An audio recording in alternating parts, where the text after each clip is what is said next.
Cast a No to a No is out tonight, supporting a very worthwhile cause for women and children worldwide.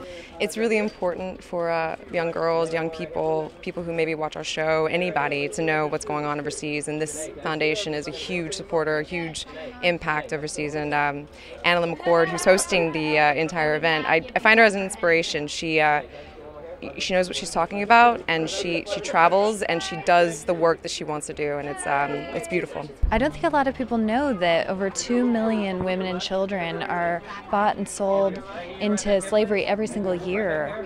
And according to the Somaly Mam website, over $16.8 billion worth of profits are made from that. Yeah. And it's really a scary estimate. Can you speak to that a little bit? Just hearing the numbers, it makes me...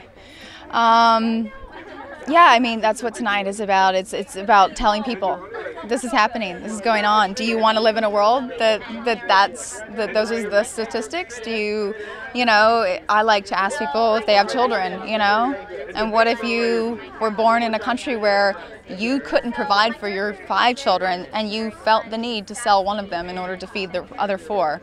It's a kind of heavy thought, you know. Absolutely. The thing that I think is so beautiful is what we're able to do. What, you know, in thinking we can talk about what's going on, and it's heavy, it's intense, it's a very sad, dark thing, and a lot of times people want to sweep it under the rug.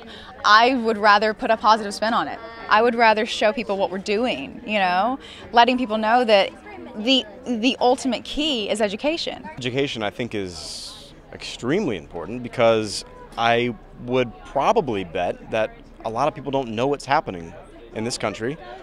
I bet a lot of people would not really know what's happening around the world. I'll never forget my very first trip to Cambodia. I sat in a circle of 3 of... I'm sorry. 3 of my little sisters, my little Onstrais. And they couldn't speak, no, all of them speak fluent English now. Couldn't speak a lick of English. We had a translator with us.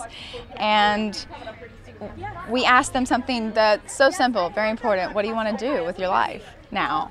And I remember Samana they all said, I want to own a grocery store and hire survivors. I want to own a shoe store and hire survivors. Very simple dreams that all incorporated the education and the hiring of survivors. But Samana, who, I'll just tell you her story real quickly.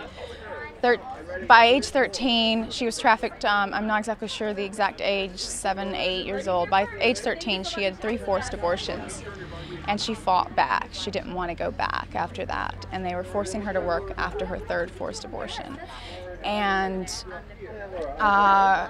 the female pimp took an iron pipe and removed her eye.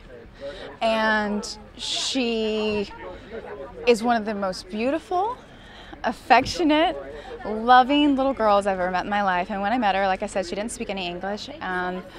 She said, and they translated, I want to do something where I can tell the girls who haven't had this happen to them how to not have it happen to them. That was the translation that was kind of, you know, into English. And I sat there for a long time and thought about that. And that's what I'm here for.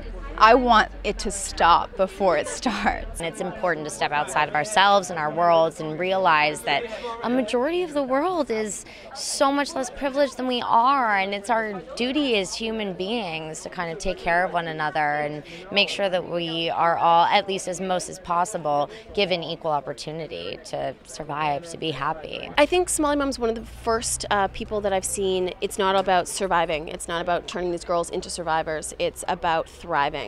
And so they rescue, obviously, these women and children, but it's not just, you know, okay, now you're rescued, back out into the world. It's, you know, some of the girls have been there 10, 15 years with her, and there's never a sense of, okay, you're done, now you need to leave. So just the heart that this woman has. I'm encouraging people just in their community. If you care and you want to do something, do a sponsorship, do a fundraiser, you know. There's, on the website, we talk about what $1,000 can pay for, what $2,000 can, you know. Get together as a community and just raise, that amount, have a goal to raise that amount of funds. I recently did a fundraiser myself for Somaly Mam, and we had 44 people in 2 countries jump 18,000 feet to raise awareness for Somaly Mam and obviously her girls and the fight against sex trafficking.